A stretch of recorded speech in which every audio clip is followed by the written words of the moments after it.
नमस्कार. तर आज आपण पाकातले रव्याचे लाडू बघणार आहोत. रव्याचे लाडू हे बनवायसाठी खूप अवघड असतात असे सगळेजण म्हणतात. पण आपण परफेक्ट जर प्रमाण वापरलं तर रव्याचे लाडू अजिबात बिघडत नाहीत. चवीला एकदम भारी लागतात आणि तोंडात टाकल्या टाकल्या तो 100% विरघळणार. तर पुढे दिलेल्या टिप्स फॉलो करा आणि ह्याच पद्धतीनं रव्याचे लाडू घरच्या घरी एकदम तर रवा मी 2 वाटी म्हणजे अर्धा किलो रवा घेतलेला आहे. त्यासाठी मी अर्धी वाटी तूप टाकलेलं आहे कढईमध्ये आणि त्या कढईमध्ये आपल्याला 15 ते 20 मिनिटं कंटिन्युअसली बारीक गॅसवर हा रवा पूर्णपणे भाजून घ्यायचा आहे आणि साधारण एक 15 ते 20 मिनिटानंतरच रवा छान फुललेला दिसेल त्यावेळेला आपल्याला गॅस बंद करायचा आहे. तर त्यानंतर आपण पाक बनवून घेणार आहोत. तर तुम्ही व्हिडिओमध्ये बघत असाल रवा मस्त असा फुललेला आहे.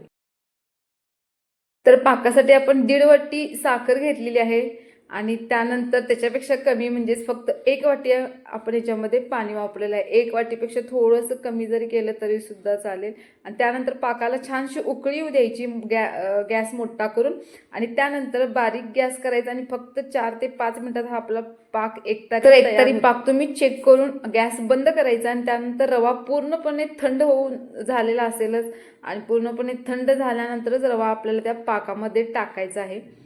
तर मी एका पातेल्यामध्ये दुसऱ्या साखरेचा पाक घेतलेला आहे. त्याच्यामध्ये आपण हा रवा ॲड करूया आणि तुम्हाला जरी मिश्रण हे पातळ वाटलं तरी सुद्धा तुम्हाला एक अर्धा तास हे मिश्रण असंच झाकून ठेवून द्यायचं आणि अर्धा तासानंतर तुम्हाला साधारण एक अर्धा तासानंतर हे तुम्ही लाडू इझिली वळू शकता आणि आपली मस्त असे हे पाकातले रव्याचे लाडूची रेसिपी छानशी तयार झालेली आहे खाण्यासाठी. तर रेसिपी कशी वाटली नक्की सांगा. रेसिपी जर आवडली असेल तर तुम्ही पण घरी नक्की ट्राय करा. रेसिपीला लाईक करा आणि चॅनल सबस्क्राईब करा. थँक्यू.